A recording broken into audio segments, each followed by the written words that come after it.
আল্লাহকে ভয় করি, আপনি ছাড়া আমাদের বাঁচাবার কেউ নাই। কুনুতের মধ্যে আমরা এই দোয়া করি কি করি না? অনুগত হয়ে এই দোয়া করি।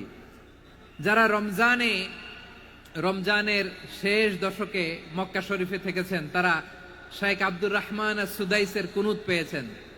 যারা পেয়েছেন অথবা কেউ টিভিতে ভিডিওতে দেখেছেন, শাইখ আব্দুর রহমান সুদাইস 27-এর আলোচনায় 45 মিনিট থেকে 1 ঘন্টা দোয়ায় কুনুত পড়ে। কতক্ষণ?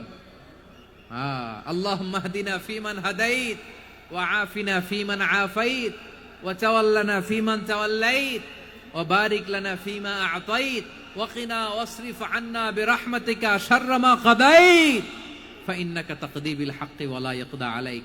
এমন ভাবে হেরেম শরীফে মক্কায় শাইখ আব্দুর রহমান সুদাইস দাঁড়িয়ে হাত তুলে লক্ষ লক্ষ উমরা পালনকারীদেরকে নিয়ে এক মুনাজাত ধরে কাঁদতে কাঁদতে মানুষ বেহুশ হয়ে যায়। দোয়ার কথা শুনে গায়ের লোম খাড়া হয়ে যায়, হৃদয় বিগলিত হয়ে যায়, চোখ দিয়ে দাঁড় দাঁড় করে পানি নামতে থাকে।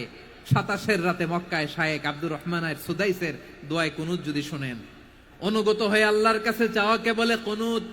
আল্লাহ বলেন আল কানিতিনা ওয়াল কানিতাতি, অনুগত বান্দাদেরকে আমি পছন্দ করি। আমার 3 নাম্বার পছন্দনীয় বান্দা হলো অনুগত নারী ও পুরুষ। সুবহানাল্লাহ পড়েন। তাহলে 10টার মধ্যে 3টা চলে গেল। কয়টা? তো এরকম মাছ বাজারে গরুর হাটের মধ্যে কি আমি তাফসীর করলে হবে? তো ইটস লাইক এ গরুর হাট। এটা তো মাছ বাজারের মতো হয়ে গেছে আমার ভাইয়েরা। এত অনুরোধ অনুনয় বিনয় করার পরেও একটু শান্ত হবেন না আপনারা? আর কয়েকটা মিনিট শান্ত হবেন না? তাহলে 1 নম্বরে আমরা আল্লাহর কাছে আত্মসমর্পণ করলাম, মুসলিমিন মুসলিমাত।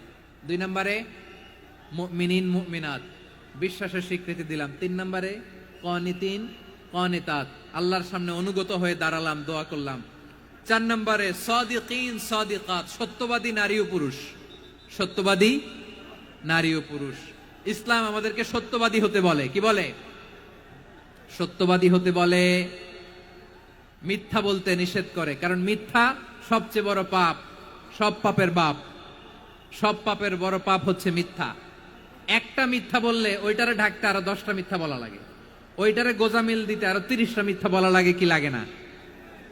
আর কোনোদিন মিথ্যা বলবেন? মিথ্যার সাথে আমাদের সম্পর্ক নাই। আওয়াজ করে বলেন, মিথ্যার সাথে আমাদের সম্পর্ক নাই। কিন্তু আমাদের সমাজে মিথ্যা আছে না নাই?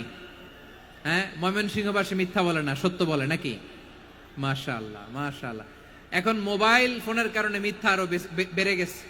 বিছানায় শুয়ে আছে, অফিস থেকে ফোন দিছে, আপনি কোথায়? কয় স্যার জ্যামে আটকে আছি। জ্যামে আছে না নাই? আসলে কোথায়? হ্যাঁ, বিছানায়। দেশের ভেতরে আছে, ফোন করছে একজন, বলে আমি একটু জরুরি কাজে দেশের বাইরে এসেছি। আছে না নাই? এরকম মিথ্যা কথা, মিথ্যা আশ্বাস। আমাদের নেতারা জনগণকে মিথ্যা আশ্বাস দেয় কি দেয় না? সব নেতারা দেয় তা বলি না, কিন্তু অনেকেই দেয়। এই মিথ্যা আশ্বাস যেন আমরা না দেই। সমাজে মিথ্যা বয়ান আছে না নাই? মিথ্যা ন্যারেটিভ আছে না নাই? আদালতে মিথ্যা সাক্ষী আছে না নাই?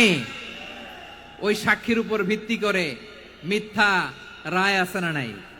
ওই মিথ্যা সাক্ষীর উপর ভিত্তি করে আমরা এদেশে যাবজ্জীবন দেখেছি, এদেশে ফাঁসির কাস্টে ঝুলানোর নাটক মঞ্চায়ন করতে দেখেছি। আওয়াজ করে বলেন ঠিক কি না? এই মিথ্যা আমরা চাই না, আমরা সত্য বলবো, কারণ আল্লাহ সত্যবাদী। আল্লাহ কি? সত্যবাদী। বিশ্বনবী ছিলেন সত্যবাদী, আমাদেরকেও তিনি সত্যবাদীদের সাথে থাকতে বলেছেন। তিনি আমাদেরকে বলেছেন সত্যাশ্রয়ী হতে। রব্বুল আলামিন বলেন ওমান আসদাকু মিনাল্লাহি হাদিসা, আল্লাহর চাইতে সত্যবাদী আর কেউ আছে নাকি বলেন? আল্লাহর চাইতে বেশি সত্যবাদী কেউ আছে?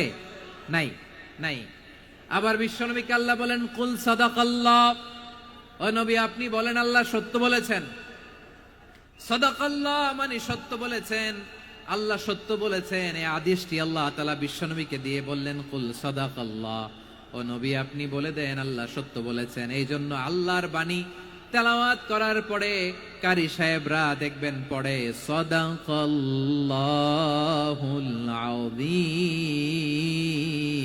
আযীম। কোরআন তেলাওয়াতের পরে কারি সাহেবরা বলে না সাদাকাল্লাহুল আযীম, এর কারণ আল্লাহ তাআলা কোরআনেই বলেছেন কুল সাদাকাল্লাহ, হে নবী আপনি বলুন আল্লাহ সত্য বলেছেন। এজন্য আল্লাহর বাণী তেলাওয়াতের পরে কারীরা বলে সাদাকাল্লাহুল আযীম, মহান আল্লাহ তাআলা তিনি সত্য বলেছেন। এটা বলা আবশ্যক না, সুন্নাতও না, এটা জায়েজ, চাইলে বলা যায়। তার মানে আল্লাহ তাআলা সত্যবাদী, আমার নবীও ছিলেন সত্যবাদী, আল্লাহর হাবিব ছিলেন as-সাদিকাল আমিন, সত্যবাদী আমানতদার। আমার নবীর চাইতে বেশি আমানতদার মক্কায় কেউ ছিল না, আল্লাহর হাবিবের চাইতে বেশি আমানতদার কেউ ছিল না, তার চাইতে সত্যবাদী কেউ ছিল না। আমার নবী ওনার গোটা জিন্দেগিতে একটা মিথ্যাও বলে নাই। সুবহানাল্লাহ পড়েন। আল্লাহর হাবিব রাহমাতাল লিল আলামিন উনি জিন্দেগিতে কখনো একটা মিথ্যা বলেছেন? কথা কি শুনতেছেন? হ্যাঁ শুনতেছেন? আল্লাহর নবী জীবনে কোনোদিন মিথ্যা বলছেন? না, বলেন নাই। যখন আকাশ থেকে আয়াত নাজিল হলো আনজির আশিরাতাকাল আকরাবিন, ও নবী আপনি নিকটাত্মীয়দের সতর্ক করেন, দাওয়াত দেন। আল্লাহর নবী সাফা পাহাড়ের চূড়ায় চলে গেলেন, ডাক দিলেন, সবাইরে বললেন, ও আমার জ্ঞাতি গোষ্ঠীর লোকেরা, আমি যদি বলি এই পাহাড়ের পেছনে একদল ঘোর সওয়ার তোমাদের উপর আক্রমণ করবার জন্য, অ্যাটাক করার জন্য অপেক্ষা করছে, তোমরা আমার কথা বিশ্বাস করবে নাকি? এলাকার লোকেরা বলল অবশ্যই বিশ্বাস করব। বিশ্বনবী বললেন, আমি যদি বলি পাহাড়ের পেছনে একদল ঘোড়সাওয়ার তোমাদেরকে অ্যাটাক করবে, বিশ্বাস করবা? আকুনতুম মুসাদ্দিকিয়া? এলাকার লোকেরা বলল অবশ্যই বিশ্বাস করব, কারণ মা জাররাবনা আলাইকা ইল্লা সিদকা, মুহাম্মদ আমরা জীবনে তো কোনোদিন তোমার মিথ্যা বলতে শুনি নাই, তো তুমি যাই বলবা তাই বিশ্বাস করব। We have never ever experienced a single lie from you, আমাদের জীবনে একটাও মিথ্যা কথা তোমার জীবনে তোমার মুখ দিয়ে বলতে শুনি নাই। সুবহানাল্লাহ পড়েন। এই ময়মনসিংহের কোন ছেলে এখানে যদি দাঁড়ায় স্টেজের মধ্যে, সবাই বলবে এই ছেলেটা এত ভালো, এর জীবনে একটা মিথ্যা আমরা শুনি নাই, এরকম কোন ছেলে পাওয়া যাবে? হ্যাঁ, ঝামেলায় পড়ে, পেশালে পড়ে, যেই কোনো ভাবে আমরা কখনো না কখনো কোনো মিথ্যা বলে ফেলছি, ঠিক কিনা বলেন? আল্লাহ মাফ করুক। কিন্তু বিশ্বনবী সাফা পাহাড়ের চূড়ায় যখন বললেন, আমি যদি বলি একদল তোমাদের অ্যাটাক করবে, মানবা? বিশ্বাস করবা? সবাই বলে করব, কারণ আমরা জীবনে তোমার মিথ্যা বলতে শুনি নাই। সুবহানাল্লাহ কইবেন না? পুরা এলাকাবাসী যদি এই কথাটা বলে, এই কথাটা একজন মানুষের জন্য কত বড় সার্টিফিকেট আপনি কল্পনা করতে পারেন? আমার নবী ওনার গোটা জিন্দেগিতে একটা মিথ্যা বলে নাই। আওয়াজ করে বলেন আল্লাহু আকবার। তার মানে আমার আল্লাহ সত্যবাদী, আমার নবীও ছিলেন সত্যবাদী, আমাদেরকেও তিনি সত্যবাদীদের সাথে মিশতে বলেছেন। রব্বুল আলামিন বলেন, ইয়া আইয়ুহাল্লাযীনা আমানু কুনু মা'আস সাদিকিন, ওহে বিশ্বাসীরা, মিথ্যাবাদীদের সাথে তোমরা মিশো না, সত্যবাদীদের সাথে থাকো। সুবহানাল্লাহ বলেন।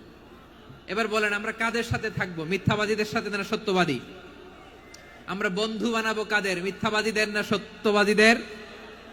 আমরা সাপোর্ট করব কাদের? মিথ্যাবাদীদের না সত্যবাদীদের? মনে থাকবে ইনশাআল্লাহ বলেন সবাই। আবার আল্লাহর হাবিব বলেন, আলাইকুম বিসসিদকি ফাইন্নাস সিদকা ইয়াহদি ইলাল বিররি ওয়া ইন্নাল বিররা ইয়াহদি ইলাল জান্নাত। তোমাদের উচিত সত্যাশ্রয়ী হওয়া, কারণ সত্য মানুষকে পুণ্যের পথ দেখায় আর পুণ্য মানুষকে জান্নাতের পথ দেখায়। ওয়া ইয়াকুমুল কাযিবা, তোমাদের উচিত মিথ্যা থেকে বেঁচে থাকা। ফাইন্নাল কাযিবা ইয়াহদি ইলাল ফুজুর, মিথ্যা মানুষকে পাপের পথ দেখায়। ওয়া ইন্নাল ফুজুরা ইয়াহদি ইলান নার, পাপ মানুষকে জাহান্নামের পথ দেখায়। ঠিক কিনা বলেন? সত্য পুণ্যের পথ দেখায়, পুণ্য জান্নাতের পথ দেখায়, মিথ্যা পাপের পথ দেখায়, পাপ জাহান্নামের পথ দেখায়। রাস্তা দুইটা, ডানে আর বায়ে। ডানের রাস্তা চলে গেছে জান্নাতুল ফেরদাউসে, বায়েরটা চলে গেছে জাহান্নামে। এবার দ্য ডিসিশন ইজ ইয়োর, সিদ্ধান্ত আপনার, আপনি কোন রাস্তায় চলবেন, ডানে না বায়ে? আওয়াজ করে, ডানে না বায়ে? এজন্য আল্লাহ বলেন, সাদিকিনা ওয়াস সাদিকাতি, সত্যবাদী নারী ও পুরুষকে আমি বড্ড পছন্দ করি। কয়টা গেল? হায় রে ময়মনসিং, এইরকম বিশৃঙ্খলা করে হুজুরে বলতেছে হুজুর তাফসীর করেন, এটা হইছে? হ্যাঁ, আর কয়েক মিনিট বলবো না শেষ? মুনাজাত করে ফেলি, দুই ভাগ হয়ে গেছে। এক ভাগ কয় করেন, আরেক ভাগ কয় চালান। দেখি কাদের গলায় জোর বেশি। এখনই মুনাজাত হবে, এটার পক্ষে যারা, এরা তাকবীর দেন। এখনই মুনাজাত হবে, তাকবীর দেন, লিল্লাহে তাকবীর।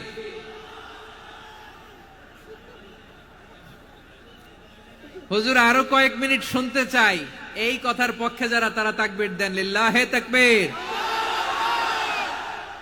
মাশাআল্লাহ। তাহলে আল্লাহর ওয়াস্তে কয়েক মিনিট কি একটু শান্ত থাকা যাবে? এখনই তো বিদায় নিব, এখনই তো বিদায় নিব, একটু শান্ত থাকা যাবে? মাশাআল্লাহ। 4টা চলে গেল। 5 নম্বরে আল্লাহ বললেন ওয়াস-সাবিরিনা ওয়াস-সাবিরাতি, ধৈর্যশীল নারী এবং পুরুষদেরকে আমি পছন্দ করি। আল্লাহু আকবার।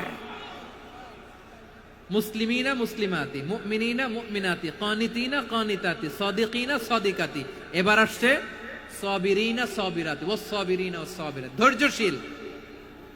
আমরা ধৈর্যশীল হতে চাই কি চাই না? আপনাদের ধৈর্য আছে? হ্যাঁ আছে। বিপদে ধৈর্য ধারণ করতে পারেন? আল্লাহ তাআলা তুমি আমার ভাইদেরকে ধৈর্য দাও, বলেন আমিন। ধৈর্য ধারণ করার শক্তি দাও গো মেহেরবান, আমায় দাও গো মেহেরবান, পড়েন আমিন। ধৈর্য ধারণ করার শক্তি দাও গো মেহেরবান, আমায় দাও গো মেহেরবান। বুকের ভেতর ব্যথার নদী বইছে অবিরাম, বইছে বইছে অবিরাম। সবাই পড়ুন, ধৈর্য ধারণ করার শক্তি দাও গো মেহেরবান, আমায় দাও গো মেহেরবান। ধৈর্য ধারণ করার শক্তি দাও গো মেহেরবান, আমায় দাও গো মেহেরবান। বুকের ভেতর ব্যথার নদী বইছে অবিরাম, পড়েন আমিন। তাহলে আল্লাহ তাআলা বললেন সাবিরিনা ওয়াস-সাবিরাতি, ধৈর্যশীল নারী এবং পুরুষকে আমি আল্লাহ বড্ড পছন্দ করি। ওয়াস্তাঈনু বিস-সাবরি ওয়াস-সালাহ ওয়া ইন্নাহা লাকাবীরাতুন ইল্লা আলাল খাশিঈন। আল্লাহ বলে যখন বিপদে পড়বা, সালাত এবং সবর দিয়ে আমার কাছে সাহায্য চাইবা। বিপদ আসলেই রাহমাতাল লিল আলামিন জায়নামাজে দাঁড়ায় যেতেন। আমরা বিপদ আসলে কি করি? হাই হুতাশ, ফেসবুকে স্ট্যাটাস দেই, ঠিক কিনা? ফেসবুকে শেয়ার দেই। বিপদ আসলে বন্ধুর সাথে শেয়ার দেওয়ার আগে, নিজের স্ত্রীর সাথে শেয়ার দেওয়ার আগে, ফেসবুকে শেয়ার দেওয়ার আগে শেয়ার করবো কার সাথে? আল্লাহর সাথে। কারণ আপনার বিপদ, বিপদ থেকে আপনার কেউ উদ্ধার করতে পারে না, একজন সত্তা ছাড়া। চিল্লায় বলতে হবে তিনি কে? সে আল্লাহ। বলেন গোলাম বিপদে ধৈর্য ধারণ করো। আল্লাহর হাবিবকে আল্লাহ সান্ত্বনা দিচ্ছেন, ওয়াসমির আলা মা ইয়াকুলুনা ওয়াহজুরহুম হাজরান জামিলা। ও নবী, ওরা যা বলে মন খারাপ করবেন না, মন ভাঙবেন না, ধৈর্য ধারণ করুন। ওয়াহজুরহুম হাজরান জামিলা, তাদেরকে সুন্দরভাবে ইগনোর করুন। আমার নবীকে গালি দিত কবি বলে, গণক বলে, পাগল বলে, জাদুকর বলে, লেস কাটা বলে। আমার নবী নাকি লেস কাটা, নাউজুবিল্লাহ পড়বেন না। আমার নবী নাকি নির্বংশ, ওনার বংশ নাকি দুনিয়াতে টিকবে না। বলে মুহাম্মদ তোমার কোনো ছেলে সন্তান বেঁচে নাই, তোমার বংশ নির্বংশ হবে। আল্লাহ বলে ইন্না শানিয়াকা হুয়াল আবতার। আমার নবীকে যারা বলেছে নির্বংশ, ওরাই আসলে নির্বংশ, ওরাই পিতৃ পরিচয়হীন জারদ সন্তান। চিল্লায় বলো ঠিক কিনা? রাফা'না লাকা যিকরাক। আল্লাহ বলেন নবী আপনার সম্মান আমি বাড়িয়েছি, দুলোক ভোলক ছাড়িয়ে, সাতাকাশ মাড়িয়ে আমার আরশ পর্যন্ত আপনার সম্মানকে বুলন্দ করেছি। যেখানেই আমার নাম নেওয়া হয় সেখানেই আমার নবীর নাম আছে, নাই? এজন্য বিশ্বনবীরে তারা গালি দিত। বিশ্বনবী যেন গালি শুনে মন খারাপ না করে আল্লাহ বলেন নবী ওয়াসবির আলা মা ইয়াকুলুন, ওরা যা বলে বলুক, আপনি মন খারাপ করবেন না। আমার নবীরে কাফিরেরা যেমনি গালি দিত, এই যুগে আমাদেরকেও গালি দেয় এমন কিছু লোক আছে না নাই? আমার নবীকে গালি দিত গণক, জাদুকর, এরপর গালি দিত পাগল, নির্বংশ বলে। আর আমাদেরকে গালি দেয় মৌলবাদী বলে, আমাদেরকে গালি দেয় রাজাকার বলে। রাজাকার শব্দটা তো এখন একটা অ্যাওয়ার্ড হয়ে গেছে, অ্যাওয়ার্ড। রাজাকার রাজাকার গালি দেওয়ার দিন শেষ। কি দিন আসলো, সুবহানাল্লাহ কইবেন না? আল্লাহ তো আমাদেরকে দেখাইছে রাজাকার শব্দটা এখন একটা অ্যাওয়ার্ড হয়ে গেছে। সুবহানাল্লাহ, সুবহানাল্লাহ। পরিস্থিতি পাল্টে দিতে আল্লাহর সময় লাগে না, চিল্লায় বলেন ঠিক কিনা? আমাদেরকে বলে মৌলবাদী। আমরা আসল কথা বলি, ভালো কথা বলি, দেশপ্রেমের কথা বলি, আমরা জনগণের কথা বলি, আমরা মা মাটি ও মানুষের কথা বলি, আমরা ইসলামের কথা বলি, আমরা দেশের সমৃদ্ধির কথা বলি। এজন্য আমাদেরকে বলে মৌলবাদ। আবার আমাদেরকে বলে ধর্ম ব্যবসায়ী, আছে না নাই? আমরা ধর্মের সত্য কথা প্রচার করি, যেটা দেশের ভালো, জনগণের ভালো, সেটা উপস্থাপন করি, আমাদেরকে বলে ধর্ম ব্যবসায়ী। আমার প্রিয় ভাইয়েরা, যারা ইসলামের কথা বলে, যারা কোরআনের কথা বলে, এরা ধর্ম ব্যবসায়ী নয়। খবরদার, আলেমদের বিরুদ্ধে দাঁড়াবেন না। আলেমদের পক্ষে থাকলে আপনার জীবন উজালা করে দিবে কে? কুন আলিমান আও মুতাআল্লিমান আও মুত্তাবিআন আও মুহিব্বান ওয়ালা তাকুনিল খামিস ফাতাহলিক। হয় আলেম হও, নয় আলেমের ছাত্র হও, নয় আলেমকে মহব্বত করো, নয় আলেমকে সাপোর্ট করো। এই চারটা করো, 5 নাম্বার হয়েও না, আলেম বিদ্বেষী হয়েও না, তাহলে দুনিয়াও শেষ, আখিরাতও শেষ। চিল্লায় বলো ঠিক কিনা? খবরদার, নিজেকে ইসলামের বিরুদ্ধে দাঁড় করাবেন না। এদেশের আসল পরিচয় ইসলাম। এদেশের আসল পরিচয় কি? আওয়াজ করে বলতে হবে, এদেশের আসল পরিচয়। এদেশে আজান শুনে সূর্য ওঠে শহর গ্রামে, এদেশে আজান শুনে সূর্য ডোবে সন্ধ্যা নামে, এদেশে সকল কাজে সবাই বলে বিসমিল্লাহ, এদেশে ভালো কিছু দেখে শুনে হাসি মুখে সবাই বলে মাশা আল্লাহ, সুবহানাল্লাহ, সুবহানাল্লাহ, সুবহানাল্লাহ, সুবহানাল্লাহ, সুবহানাল্লাহ। ঠিক কিনা বলেন? ও নবীন তরুণ, তোমার কিসের এত ভয়? জেনে রেখো বাংলাদেশের আসল পরিচয়। এদেশের আসল পরিচয় ইসলাম। প্রিয় ময়মনসিংহ, গলা ফাটিয়ে বলো, এদেশের আসল পরিচয় কি? এদেশে পরস্পরে দেখা হলে দেয় সালাম, এদেশে আমজনতার হৃদয় জুড়ে পাক কালাম। ঠিক কিনা বলেন? এদেশে পরস্পরে দেখা হলে দেয় সালাম, এদেশে আমজনতার হৃদয় জুড়ে পাক কালাম, এদেশে খারাপ হলে সর্বজনে সর্বক্ষণে দোয়া পড়ে ইন্না লিল্লাহ, সুবহানাল্লাহ, সুবহানাল্লাহ, সুবহানাল্লাহ, সুবহানাল্লাহ। এদেশে আজান শুনে সূর্য ওঠে শহর গ্রামে, এদেশে আজান শুনে সূর্য ডুবে সন্ধ্যা নামে, এদেশে সকল কাজে সবাই বলে বিসমিল্লাহ, এদেশে ভালো কিছু দেখে শুনে হাসি মুখে সবাই বলে মাশা আল্লাহ, সুবহানাল্লাহ। সবাই পড়েন সুবহানাল্লাহ, সুবহানাল্লাহ, সুবহানাল্লাহ, সুবহানাল্লাহ, সুবহানাল্লাহ, সুবহানাল্লাহ, সুবহানাল্লাহ, সুবহানাল্লাহ। এদেশের আসল পরিচয় ইসলাম। চিৎকার করে বলতে হবে, এদেশের আসল পরিচয় কি?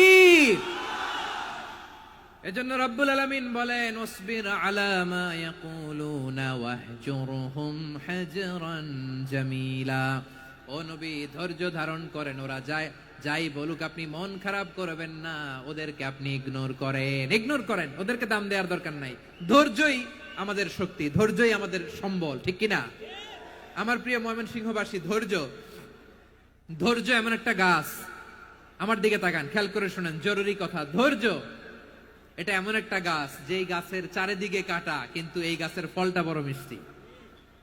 ধৈর্য এমন একটা গাছ, যে গাছের চারিদিকে কাটা, কিন্তু এই গাছের ফল বড় মিষ্টি, সুমিষ্ট। ধৈর্য যদি ধরতে পারেন, এর ফলাফল দিব কে? আমরা 16 বছর ধৈর্য ধরছি না? এই ফলাফল আমাদেরকে আরশের উপর থেকে দান করেছে কে? বিপদ আসবে, জুলুম আসবে, একটু ধৈর্য ধারণ করবেন, ফলাফল পেয়ে যাবেন। ঠিক কিনা বলেন? এজন্য আল্লাহ বলেন, আস-সাবিরিনা ওয়াস-সাবিরাতি, ধৈর্যশীল বান্দা বান্দীদেরকে আমি বড্ড পছন্দ করি।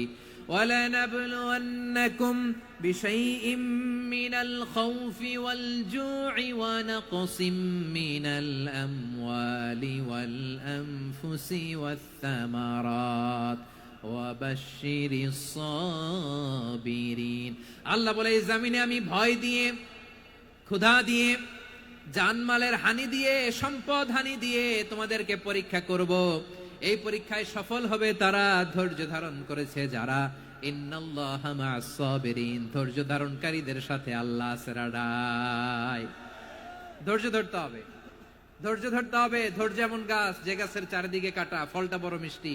বিশ্বনবী বলেন, আজাবান লি আমরিল মুমিন আন্না আমরাহু কুল্লাহু লাহু খাইর ওয়া লাইসা যালিকা ইল্লা লিল মুমিন ফাইন আসাবাতহু সাররাউ শাকারা ফাকানা খাইরাল্লাহ ওয়া ইন আসাবাতহু দাররাউ সাবারা ফাকানা খাইরাল্লাহ। বিশ্বনবী বলেন, এই যে ইমানদারদের ব্যাপারটাই আলাদা, ব্যাপারটাই আলাদা। এটা ইমানদার ছাড়া অন্য কেউ এই বরকত পায় না। কি বরকত? ফাইন আসাবাতহু সাররাউ শাকারা, ইমানদাররা ভালো অবস্থায় থাকলে শুকরিয়া করে, এটা তার জন্য ভালো। শুকরিয়া করলে সওয়াব আছে না নাই? মুমিনরা বিপদে পড়লে ধৈর্য ধরে। আচ্ছা বলেন তো, ধৈর্য ধরলেও সওয়াব আছে না নাই? তাহলে সুখের সময় শুকর, দুঃখের সময় সবর, উইন উইন সিচুয়েশন। আমাদের সারা জীবনই এই দুই আমল আছে না নাই? হয় আমরা শুকর গুজার হই, নয় সবর করি। সুখের দিনে আমরা শুকর গুজার হই, বিপদের দিনে সবর ইখতিয়ার করি। তাহলে হয় শুকর নয় সবর। যখনই থাকি, যে অবস্থায় থাকি, আমাদের সওয়াব আছে না নাই? আবার আল্লাহর নবী আল্লাহর কাছে দোয়া করতেন, আল্লাহ আল্লাহুম্মা জাআলনি শাকুরা ওয়া জাআলনি সাবুরা ওয়া জাআলনি ফি আইনি সাগীরা ওয়া ফি আ'য়ুনিন নাসি কাবীরা। তিনি বলতেন, আল্লাহ আপনি আমারে শুকরগুজার বান্দা বানান, ও আল্লাহ আপনি আমারে ধৈর্যশীল বান্দা বানান, আমার চোখে আপনি আমারে ছোট বানান, জনতার চোখে আপনি আমারে বড় বানান। পড়েন আমিন। তাহলে অস-সাবিরিনা ওয়াস-সাবিরাতি, ধৈর্যশীল নারী ও পুরুষ আল্লাহ পছন্দ করেন। শুনতেছেন? কয়টা গেল? এক নম্বরে মুসলিমিন মুসলিমাত, দুই নম্বরে মুমিনিন মুমিনাত, তিন নম্বরে কানিতিন কানিতাত, চার নম্বরে সাদিকিন সাদিকাত, পাঁচ নম্বরে সাবিরিন সাবিরাত, ছয় নম্বরে আল খাশিঈন আল খাশিআত। মনোযোগ আছে না গেছে? আল খাশিঈন মানে বিনীত, বিনীত, যারা আল্লাহর কোন আদেশ অমান্য করার ভয়ে যাদের হৃদয়ে প্রকম্পন শুরু হয়ে যায়, আল্লাহর আদেশ না জানি লঙ্ঘন হয়, সবসময় হৃদয় কাঁপতে থাকে, হৃদয়ে থাকে খুশু। আল্লাহ বলেন, قد أفلح المؤمنون الذين هم في صلاتهم خاشعون। সফল হয়েছে ওই ব্যক্তিরা যারা ঈমান এনেছে আর যারা নামাজের মুসল্লায় যখন দাঁড়ায় তারা বিনীতভাবে আল্লাহর সামনে দাঁড়ায়। নামাজের জায়নামাজে যখন দাঁড়াবো আমরা ভাববো, হতে পারে এটাই আমার জীবনের শেষ নামাজ। আমার কলিজার টুকরা ময়মনসিংহের ভাইয়েরা, এই চিন্তাটা নামাজে যখন দাঁড়াই, এই চিন্তাটা মাথায় রাখা যাবে? যাবে? যখন দাঁড়াবো ভাববো, হতে পারে this could be my last and final সালাত, হতে পারে এটাই আমার জীবনের শেষ নামাজ। ঠিক কিনা বলেন? তাইলে অন্তরে খুশু আসবে। অনেকে বলে, হুজুর নামাজে দাঁড়াই মনে থাকে না, কয় রাকাত পড়ছি ভুলে যাই, কি পড়ছি ভুলে যাই, দিন দুনিয়ার কথা খেয়াল আসে, সারা দিন যেটা মনে করতে পারি না নামাজে দাঁড়াইলে ওটা মনে পড়ে। এরকম আছে না নাই? আমাদের ঢাকায় হয় এটা, আপনাদের ময়মনসিংহে এটা হয় না? না, আপনাদেরও হয়। নামাজের মধ্যে সব কথা মনে পড়ে। এজন্য মনে করতে হবে এটাই হতে পারে আমার জীবনের শেষ নামাজ। খুশু, খুশু মানে হৃদয় এবং অঙ্গ প্রত্যঙ্গের স্থিরতা। এক সাহাবী নামাজ পড়ছেন আবার দাড়ি নাড়তেছেন, নামাজ পড়তেছেন এরকম চুলকাচ্ছেন। এই দৃশ্য দেখে বিশ্বনবী বললেন, ইন খাশাআত কলবুহু লা খাশাআত জাওয়ারিহুহু। তার অন্তরে যদি খুশু থাকতো, ওই খুশুর প্রভাব তার হাতে পায়েও দেখা যেত। এই সাহাবীর অন্তরে খুশু নাই, ফলে তার হাত নড়ে, পা নড়ে, দাড়ি সোজা করে, টুপি সোজা করে। এরকম মুসল্লি আমাদের মসজিদগুলোর ভেতরেও আছে না নাই? নামাজ পড়ে, দাড়ি নাড়ে, জামা ঠিক করে না। নামাজে যখন দাঁড়াবো খুশু খুদুর সাথে দাঁড়াবো, কারণ আল খাশিঈনা ওয়াল খাশিআত, বিনীত, বিনীত বান্দাদেরকে, বান্দীদেরকে আল্লাহ পছন্দ করে। আবার আল্লাহ বললেন, আমার বান্দা বান্দীদের মধ্যে ওলামারা আমারে বেশি ভয় পায়, তাদের হৃদয়ে খুশু বেশি। কার কথা? ইন্নামা ইয়াখশাল্লাহা মিন ইবাদিহিল উলামা। আল্লাহর বান্দাদের মধ্য থেকে আলেমরা আল্লাহরে বেশি ভয় পায়। যারা জ্ঞানী, যার হৃদয়ে কোরআন সুন্নাহর জ্ঞান আছে, তারা আল্লাহকে বেশি ভয় পায়। এজন্য আল্লাহর ভয় আমাদের হৃদয়ে থাকার দরকার আছে না নাই? যাদের হৃদয়ে আল্লাহর ভয় আছে তাদেরকে পছন্দ করে কে? যাদের হৃদয়ে আছে আল্লাহর ভয়, তারা কবু পথে ভুলে যায় না। আল্লাহর প্রেম ছাড়া এই দুনিয়ায় কারো কাছে কোনো কিছু চায় না। রাতের আধারে যারা সেজদাতে রয়, দু চোখের শ্রুতে নদী যেন বয়। ছলনার হাছানি যতই আসুক, পেছনে ফিরেও সে তাকায় না। পড়েন সবাই। যাদের হৃদয়ে আছে আল্লাহর ভয়, তারা কভু পথ ভুলে যায় না। আল্লাহর প্রেম ছাড়া এই দুনিয়ায় কারো কাছে কোনো কিছু চায় না। ঠিক কি না? আল খাশিঈন আল খাশিআত, আমাদের হৃদয়টা থাকুক আল্লাহর ভয় দিয়ে সমৃদ্ধ। আমরা চাই কি চাই না? আল্লাহর ভয় যার হৃদয়ে থাকে সে কখনো পদস্খলিত হয় না, পদচ্যুত হয় না। ঠিক কিনা বলেন? তাহলে খাশিঈন খাশিআত। 7 নম্বরে আল্লাহ বললেন আল মুতাসাদ্দিকিন ওয়াল মুতাসাদ্দিকাত, আমার প্রিয় বান্দা তারা যারা দান করে, দানশীল নারী এবং পুরুষ যারা দেয়, যারা দান করে তাদেরকে আল্লাহ পছন্দ করে। আপনারা দান করেন তো? হ্যাঁ, নাকি পকেট থেকে হাত বেরোয় না? বের হয়। মুক্ত হস্তে দিবেন আমার ভাইরা, মুক্ত হস্তে। আল্লাহ সুদকে ধ্বংস করে দেয় আর দানকে বাড়িয়ে দেয়। সুদের সাথে আমাদের কোনো সম্পর্ক না। আল্লাহ বলেন ইয়ামহাকুল্লাহুর রিবা ওয়া ইউরবিস সাদাকাত, আল্লাহ সুদকে ধ্বংস করেন, দানকে বাড়িয়ে দেন। পকেট থেকে দিয়ে দিলাম, মনে হয় কমে যায়, আসলে কমে না, বাড়ায় দেয় কে? মনে হয় কমে গেছে, আসলে বাড়ায় দেয় কে? আপনি দিলে আপনারে দিবে কে? আল্লাহ দিবে। আপনার কাছে মনে হয়েছে কমে গেছে, আসলে কমে নাই। আল্লাহ বলেন দানের দৃষ্টান্ত কেমন তোমরা জানো নাকি? মাসালুল্লাযীনা ইউনফিকুনা আমওয়ালাহুম ফি সাবিলিল্লাহি কামাসালি হাব্বা আম্বাতাত সাবআ সানাবিলা ফি কুল্লি সুমবুলাতিন মিআতু হাব্বা ওয়াল্লাহু ইউদাঈফু লিমান ইয়াশাউ ওয়াল্লাহু ওয়াসিউন আলীম। আল্লাহ বলেন সম্পদের মায়া ছেড়ে তুমি যে মসজিদের দান বক্সে দান করো, তুমি যে মাহফিলের এই অনুষ্ঠানে দান করো, তুমি যে গরিবের হাতে টাকা তুলে দাও, তোমার এই দানের দৃষ্টান্তটা হলো একটা চারা বীজের মতো। যেই চারা বীজ মাটিতে রোপণ করে দিলে 60টা শীষ গজায়, প্রতি শীষে হয় 100 শস্য দানা। আল্লাহ যারে চায় তেমনি বাড়িয়ে দেয়, তিনি যাকে মন চায় তাকে প্রাচুর্যতা দেয়। সুবহানাল্লাহ, ওয়াসিউন আলীম। আপনি যে দান করেন এটার দৃষ্টান্ত চারা বীজের মতো, রোপণ করে দিলে এক বীজ থেকে 60টা শীষ গজায়। আমার ভাইয়েরা, বীজ রোপণ করলে শীষ বলেন না ময়মনসিংহ, এটারে কি বলে? শীষ। 7টা শীষ, প্রতি শীষে থাকে 100 শস্য দানা, 100 করে শস্য দানা, 700টা। তাহলে দিলে বাড়ায় দেয় কে? আল্লাহ বলে এই বনি আদম আনফিক উনফিক আলাই, তুমি দাও আমি তোমারে দেব। এখন আপনি না দিলে আল্লাহ আপনারে দিবে? এবার বুঝে থাকলে বলেন তো, আল্লাহর কাছ থেকে পাওয়ার প্রথম শর্ত কি? আমাকে দিতে হবে। ঠিক কিনা? বেলাল রাদিয়াল্লাহু তাআলা আনহু, মদিনার সবচেয়ে গরীব সাহাবী, বিশ্বনবী বলেন আনফিক বেলাল, ও বেলাল তুমিও দাও। আপনারা কি জানেন বেলাল রাদিয়াল্লাহু তাআলা আনহুর সম্পদ কত ছিল? বেলাল রাদিয়াল্লাহু তাআলা আনহুর মূল সম্পদের পরিমাণ ছিল মাত্র একটা লুঙ্গি। একটা কি? এক লুঙ্গি যার মালিকানায় আছে, তারে বিশ্বনবী বলতেন দাও আমি বাড়ায় দিব, দাও বাড়ায় দিব। আরশের অধিপতির কোনো কমতি নাই। আল্লাহ বলেন তোমাদের গোটা পৃথিবীর সব মানুষের যার যেটা লাগে সবও যদি দিয়ে দেয়, আমি আল্লাহর ধন ভান্ডারের 1 ইঞ্চিও কমবে না। চিল্লায় পড়েন আল্লাহু আকবার। এজন্য আল্লাহ বললেন মুতাসাদ্দিকিন ওয়াল মুতাসাদ্দিকাত, দানশীলদেরকে আমি ভালোবাসি। 60টা চলে গেল। 8 নম্বরে আল্লাহ বললেন ওয়াস-সাইমিনা ওয়াস-সাইমাত, রোজাদারদেরকে ভালোবাসি। আজকে রোজা রাখছেন? হ্যাঁ রাখছেন না? মাশাআল্লাহ মাশাআল্লাহ। সিয়াম পালন করবেন, সিয়ামের সওয়াব আল্লাহ নিজ হাতে দেবেন। সেই স্টপ স্টপ, সামনে আসবেন না, স্টপ, পেছনে পেছনে পেছনে। আচ্ছা, শেষ করে দিচ্ছি। 8 নম্বরে রোজাদারদেরকে আল্লাহ ভালোবাসেন, রোজাদার নারী ও পুরুষ। 9 নম্বরে হাফিযিনা ফুরুজাহুম ওয়াল হাফিযাত, যারা লজ্জাস্থানের হেফাজত করে, দৃষ্টির হেফাজত করে, অসংলগ্ন জায়গায় দৃষ্টি দেয় না, আল্লাহ তাদেরকে পছন্দ করে। সব শেষে ওয়াযাকিরিনাল্লাহ